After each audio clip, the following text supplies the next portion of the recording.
Hey, my name's Tom, and about half a year ago, I quit my job back home in Germany. I left everything I had behind to go on a 5 months adventure across 7 countries, and this is my story.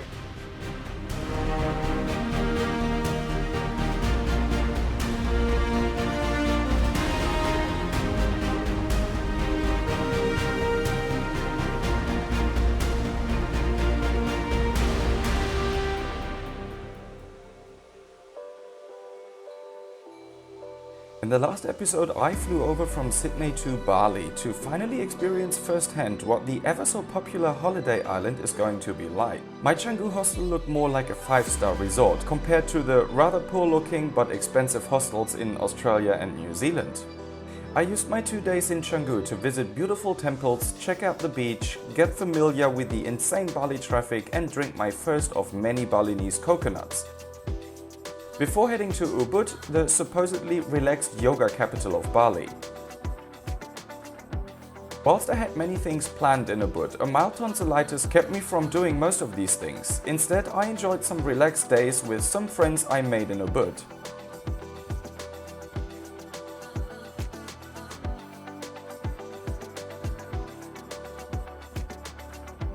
Of course, visiting a whole bunch of temples like the water temple Tirtha Ampul was included in my 3 days in Ubud.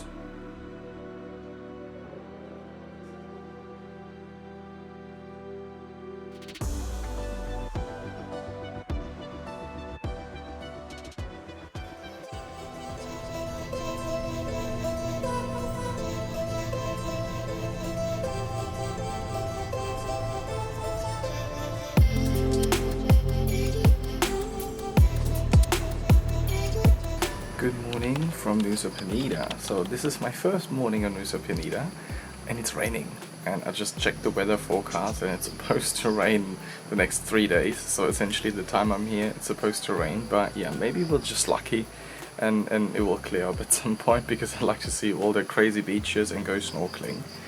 So when I woke up this morning, I still had this sore throat thing, and I think it's just like a slight tonsillitis. I'm prone to get this quite often, so I know how it feels like. So I'm a bit torn between I want to make the best out of this trip and Nusa Penida and see everything and be very active, but also I feel like if I don't slow down, then this is not gonna go away, and then I'll just keep this for like the next days and then maybe even weeks.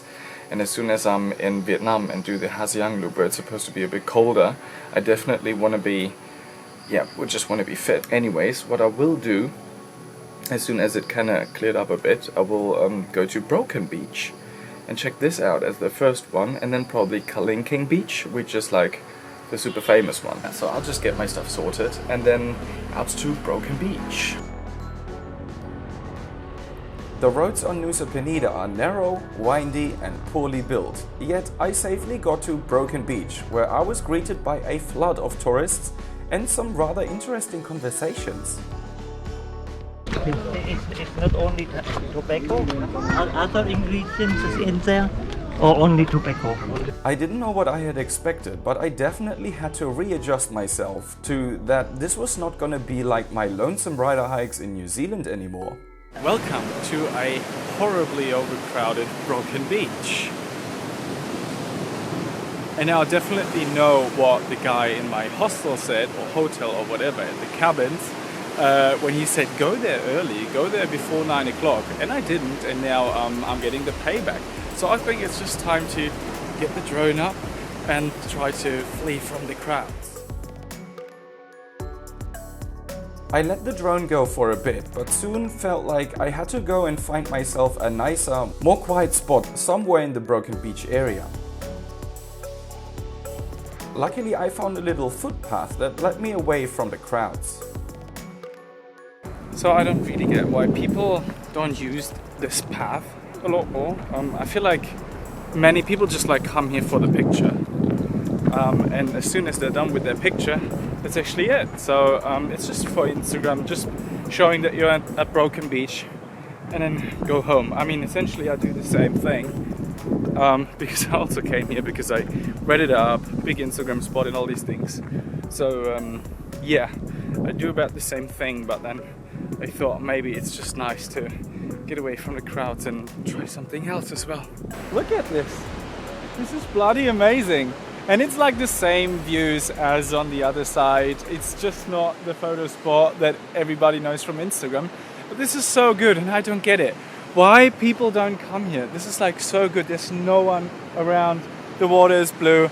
And I think it's just the most awesome spot to let the drone go up again.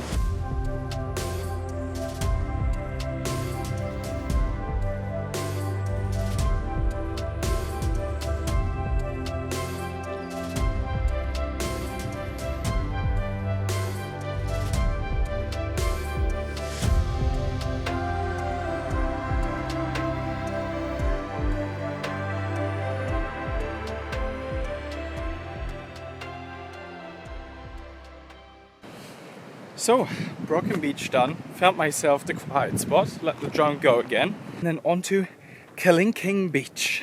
On the ride to Kalinking Beach, I gave the poor scooter an absolute beating. And in fact, later that day, the entire frame of the scooter cracked and I had to exchange it for another one.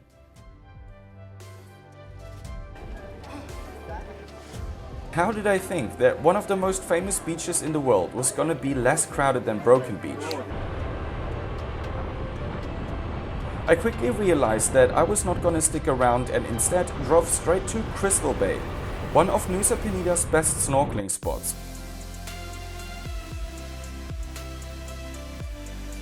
Unexpectedly, snorkeling with turtles was my absolute highlight of the day and lifted my mood big time, which was a bit on the low end after the Broken Beach and Kalinking Beach experience.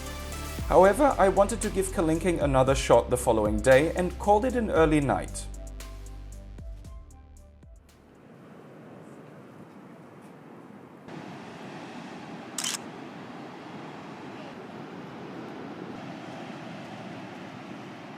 It's about 8 o'clock in the morning and I stood up really early to be able to say welcome to a very, very empty Kalinking Beach.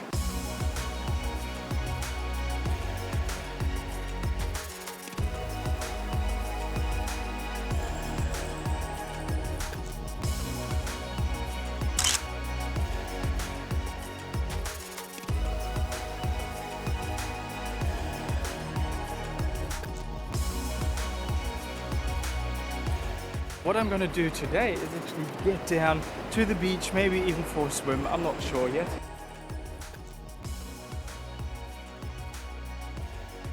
The way down to the actual beach was absolutely suicidal. Having around 33 degrees at 9 AM already didn't help it.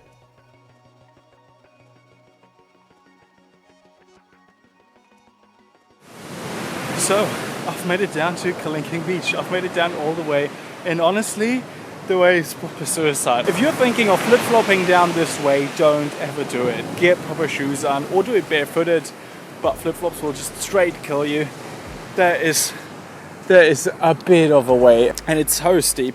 Like I'm sweating and it was only the way down. So not looking forward to the way up.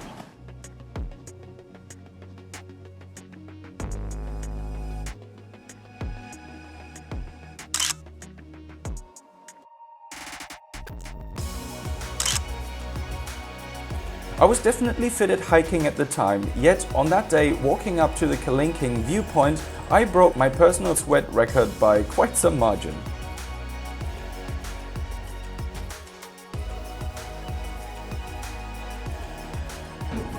I wish I was able to make this climb look super easy, but it's just freaking hard and I'm sweating like a pig. But it only took me like 12-15 minutes or so to get up. So proud of myself, but oh man, I'm sweating like so much right now. And also what you can see is yeah, tourist level gets up again now, and it's only like 10 o'clock or so. Later that day, I met up with a Spanish girl I met via one of the Hostel World groups. Together with her, I checked out a much quieter spot called Tambling Forest, with a lovely little freshwater pool located right at the beach in a beautiful little tucked away cove. Time on Nusa Penida flew past, and so the next day it was time to take a speedboat ferry to Gili T, one of the 3 Gili islands.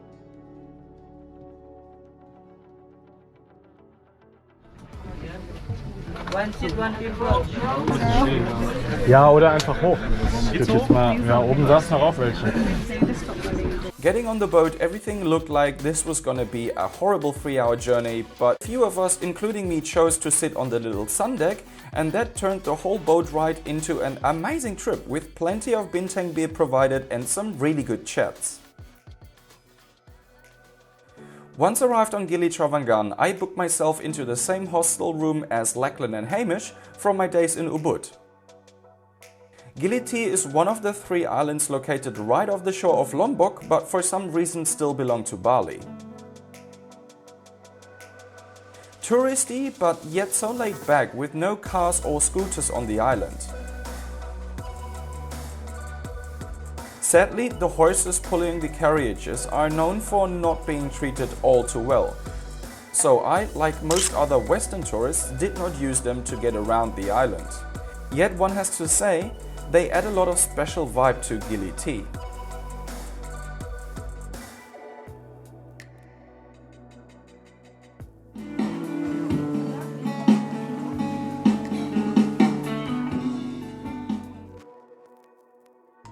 The water on Gili T is obviously crisp like I don't know what, and the entire island is known for many sea turtle sites. So I found this perfect looking shell. It looks like the most beautiful thing you could ever want from a souvenir shop. Found it just down there where the drop off is. So I had to dive like 5-6 meters down to actually get it. But there's something living in it. So I can't take it, which is really a shame because I would love to. But yeah, I guess it has to go back.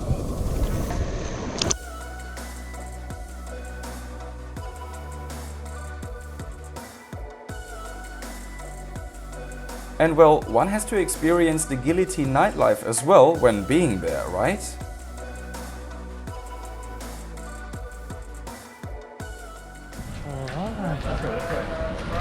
Sure, I'll just follow you. Oh, my saddle is like really not tightened. So it's fine. As Lachlan was still battling severe Bali belly, Hamish and I set out to explore the island by bike the following day. Bali belly is definitely real and I would not be spared, but I'll touch on that in a later video. We finished the day off with a bit of a beach hangout, and we even tried to use the drone for some turtle scouting, which didn't at all work out, to be honest.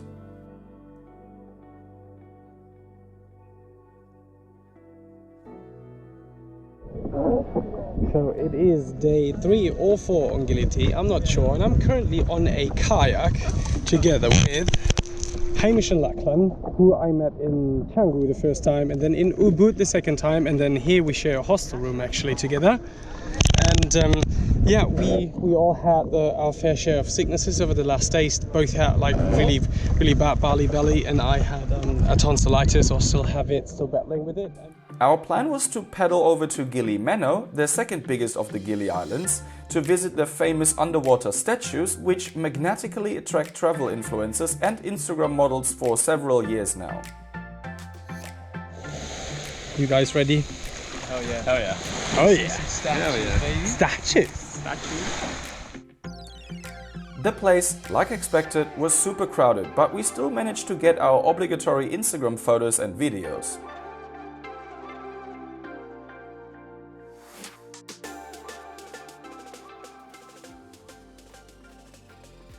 And then it was time for some outrageously good fish at the Gili T night market.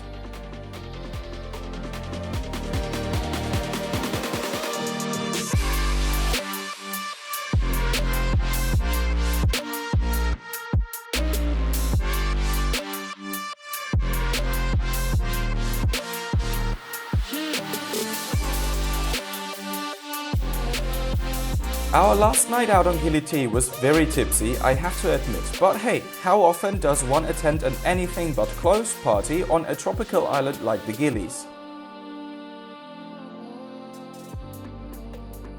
I left Gili like I got there, on a speedboat the next day. However, this time it was far away from being a pleasant ride, being shoved into the very last row right next to the howling engine for about 5 hours. Welcome to Canggu once again. It's actually my last day in Bali. Tomorrow I fly out to Hanoi. I booked myself into the same hostel I've been before because this is just an awesome place. And met an old friend. I met Trish, who should be on a grab bike somewhere here to Tanalot Temple, where I'm now. Last time I didn't manage to bring enough money to get into Tanalot Temple. We're heading to Tanalot, visiting the temple, and afterwards grab some good dinner, and then I think I'll just have to pack and eventually fly over to Hanoi tomorrow. Oh, how's the ride? yeah, it was fun, man. That's my first time being on a moped for that long. I couldn't. Quite stable driver. So My one was stable but also very fast. He was just like... his speedometer doesn't work, his fuel gauge doesn't work. Nice. I was kind of like, well, fair. Okay. Nice. Okay, off to Tanalot. So we need to pay 60k here at the ticket office, and then we can get in. And this is where I couldn't get past last time because I only had 47k. And so, but there's still shops there after. Yeah.